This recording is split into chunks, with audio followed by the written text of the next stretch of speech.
I'm going to do is, I want to be controlling him, right? And I don't want him to posture up and punch me. So I'm controlling him, and as I'm controlling him, I'm going to try to get this shirt up, okay? And I'm going to use it to help control. And think about old school, you pull the shirt over the guy you're fighting. It's the same kind of idea. So I'm trying to get this up here and ball it up. See how I've got it balled up? It's actually better than a gi now because it will get closer to his arteries. I'm going to send this guy through here, okay, like so. Oh, yeah. You remember that? Yeah. Yeah. Now, it will probably help me if I go out to his ear, look in his ear, and then I'm going to come on this side, and then I'll straighten back up. And then it's basically a Wolverine. Yeah. I'm going to bring my elbows like Wolverine. Yeah. And I'll probably throw my hips high and bring my shoulders down. So that's a basic self-defense. With the gi, I would send this one through. I want to try to open it up first while I'm fighting, because the deeper you get the first hand, the better. And if you don't open the collar, you won't get your hand in deep enough. So you get it as deep as possible, and then I'm gonna send it out to the side, come here, and then come back. Same principle. Yeah. Cool. You want to try it? Yeah. The first thing I'm threatening is I'm gonna threaten it in a gi or a shirt. I'm gonna threaten the choke, right? And then whenever he feels getting choked, what's he gonna do? He's gonna go back. Yeah. When he fights back, that's when you try to bump up for the Kimora. Does that make sense? Yeah. Because if he's down here low like this and his hands are on the mat, I can't really get the Kimora because I don't have enough space. Right. So what I want to do is I want to threaten the choke. If I get the choke, that's great. Yeah. But most likely he's not going to give me the choke. He's going to start pushing away, and then when he starts pushing away, that's when I want to start going for this Kimora. Yeah. Does that make sense? Yeah. So you're working them back and forth, back and forth. Yeah. Cool. One of the things that helped me remember is I'm going to try to put my ear close to his ear. If my ear gets too high, it can slide out the bottom. If it gets too low, again, that's not good. So just a reference point is my ear is going to be close to his. Yeah. All right. Now, if I have two arms under, it's called a backpack. If I have one arm across, it's called a seatbelt. So the backpack is better for control, just basically following him. The seatbelt is better for submitting. So what we're going to do is I want to, whichever side I go with the seatbelt, I want to keep the arm in close to him. I don't want to stick it out here because if he gets a hold of it, I get in trouble. So I'm almost going to do like a spider. I'm spider, and then whenever I get here, it's almost like I've got a switchblade or a knife on my index finger, and I'm going to slide it underneath there. See, he can't get it. And then at this point, I can start walking. And actually, with a lot of people, you can choke them from my ear, especially with his.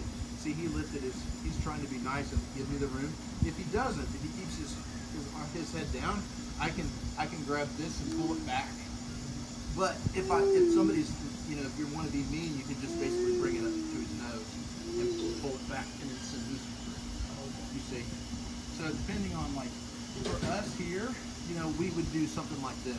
Yeah. But in a real fight, if he clamps down here, then I'm going to bring this one across and put it right there, and I'm going to just pull it up and then send it through again. Yeah. Or you can grab his eyes, if you want to. But at this point, you're just going to start cinching it in. Think snake, and right here, it's like he's already getting ready to tap right there. Yeah, that was just one arm. So if I put these two together, and I keep my ear to my ear, keep it right in here. Yeah, got it. Yeah. From the guard, he's a trained fighter, and he knows that it's wrong. It's very, very dangerous if I can get him to put either hand on the mat. Okay? That's really bad for him, but he's not going to do it because he knows not to. But most people aren't going to know. So like if you can get them to put their hand on the mat, you know, and usually I'm not telegraphing. I'm just like maybe I'm fighting over here and I just push it down. You see? Now what I can do is I can grab it like so, and then I can step up and I can come in here to what's called Kimora. So I'm basically going my armpit into his elbow, and then I'm going to snatch it, pull down. I'm going to bring this in here, and then I'm going to go right here, and then you use the shoulder lock. Yeah. Yeah. And the key to making it work is to isolate the shoulder with your armpit to lock it in. All right. Now, I have my legs like this. I may have to adjust them a little bit. I may have to come out to the side more, but I want to keep this leg right here across his belt line and keep him locked in here.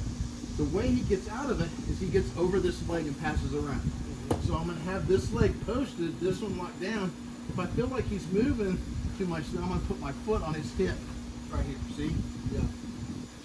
If he's a smaller guy, I can actually cross my feet over here on the side. You see what I'm saying? Yeah. Okay, cool. You need to do a submission from every dominant position. That way when we roll, we get a dominant position, at least we have one submission. All right, so basically, knee on belly. If I'm being nice to him, I'm just going to put it across his belly. Put it up more like pointed, right? And like on the airplane, for you, like it doesn't matter where you put your knees. Like you're going to put it on his head. You know, you're gonna have all on your head, all on his head. You put on his neck. You can have this one here, like you know. So anywhere you put his knees, preferably on the head, jaw. And if you're making him look away with your knee, there's not much you can do. Of course, you're going to control his wrists. Yeah. He could kick here, but if I have all my body weight on his jaw, and if you're anticipating this, all right. So the submission from here is usually they'll start to push up or something, and then remember that's when we bring this down and we go for the gift wrap right here. All right. I'm going to try to get my hand up to here. That use his hand like a knot on the end of the rope, because especially if he's sweaty, it'll your hand will slip off. It's going to be hard for me to do that because his arms are pretty bulky and they're not long, so it's kind of hard for me to do. I'm going to let go of it a little bit. So I'm up here. Remember, never let your knee on the mat. Always keep your knee off, and it's like a rudder. All right. So what I can do from here is I can just slide this through. And I can just put it on this side of his neck. I can do many different things. I can use a karate chop right here, just shutting that blood off. If he's got skinnier arms, I can just punch through there and check the time. And I'm basically doing it on that artery right there. And really, you only have to cut off one artery. You don't have to cut them off both. You cut one of them off, usually they're not able to get enough blood through the other one to get enough blood to the brain and they'll pass out. Make sense? Yep. Cool. You want to try it? Yep. Try it on me.